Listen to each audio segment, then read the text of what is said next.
Сайн байцгаана уу? Энэ Хөвсгөл Мөрөн хотод Аз хөгжлийн банкны санхүүжилтээр 10 мегаваттын нарны станц 2004 оны 9 сард ашиглалтанд орсон байна тийм. 9 сарын. За одоо ингээд ер нь бол 2 дахь жилдээ баг ороо явж байгаа ийм сайхан станц төр ингэж өнөөдөр танилцж байна. Ер нь бол тоног төхөөрөмжийн хувьд за ер нь бол ингээд техникийн шийдлийн хувьд бол маш сайхан ийм станц ашиглалтанд орсон юм байна. Зүгээр нэг асуудал энэ дээр бас байгаа юм байна л да. Энэ нарны станцуудыг ялангуяа том нарны станцуудыг нарны панелыг одоо тавьдаг үнцгийн хувьд бол энэ дээр бол нэлээд том алдаа гарсан байна гэж ингээ харлаа. Анх одоо техник эдийн засгийн үндслийг боловсруулж байгаа компани нь 30 градустай байлгана гэд хийчихсэн учраас угсралтын компани тэрнээс өрөхгүй гэж зүтгэсээр хагаад 30 градустай хийчихжээ. Тэгэхээр энэ ямар учиртай вэ гэхээр өвөл цаас орохоор нөгөө нарны панел дээр чи одоо ингээд цаас огтчдаг. Монгол улсын хувьд бол ер нь 45 градус эсвэл 60 градусаар хийсэн тохиолдолд айл болох тэр одоо өвлийн цаас өөрөө ингээд унтдаг. Тэгэхээр энэ одоо станцын хувьд болохоор энэ том одоо бүр бүхэл бүтэн 10 мегаваттын энэ том станцын цасыг одоо цэвэрлэнэ гэдэг чинь бол маш хүнд юм байна тийм үү? Хүндтэй. Тий. Тэгэхээр баг энэ чинь ерөөсөө нэлээд том алдаа гарсан байна. Тэгэхээр энэ 30 градусыг цаашаа бол 60 градус болгох тийм өөрчлөлтийг хийх хэрэгтэй юм санагдаад байна. Өнгөрсөн жилд одоо бид нар цаас ороод үндсэндээ 7 хоног борлуулалтынхаа одоо бараг 70% алдсан гэсэн үг.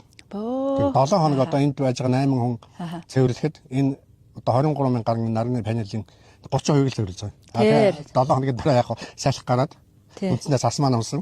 Тэгэхээр тийм хүндрэл бол байгаа. Тэгэхээр энэ ч одоо манай техник ашиглалтын дүрм, аюулгүй ажиллагааны дүрмд нарны станцын талаар энэ панелийн талаар үзүүч байхгүй. Энэ дээр SVG гэдэг.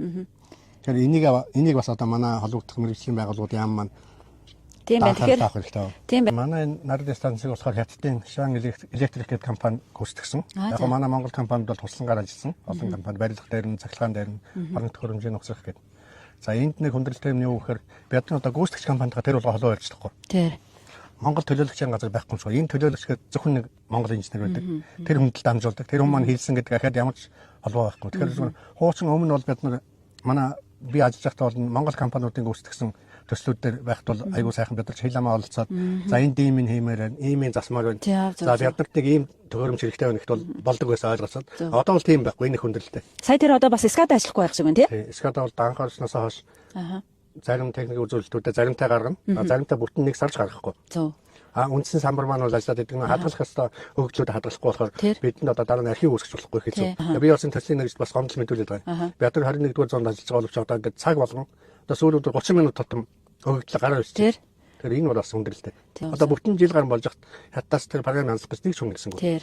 За тэгэхээр ерөөсөө энэ дээр бол онцгойлох анхаарах хэрэгтэй юм байна. Ялангуяа одоо сүүлийн үед бол ерөөсөө Монгол улсад бол томоохон төслүүд бол дандаа одоо гадны компаниудад өгж байгаа. Тэр тохиолдолд ингээд ашиглалтын үед бол үнэхээр хүндрэлтэй байдаг юм байна. Параа ингээд нэмахтаа маш их баярлаа. Надтай хамт одоо бас л яг эрчим хүчний салбарт ажиллаж исэн ийм одоо мундаг инженер бас одоо хөвсгөл эрчим хүчний дарга байсан шүү дээ та тий.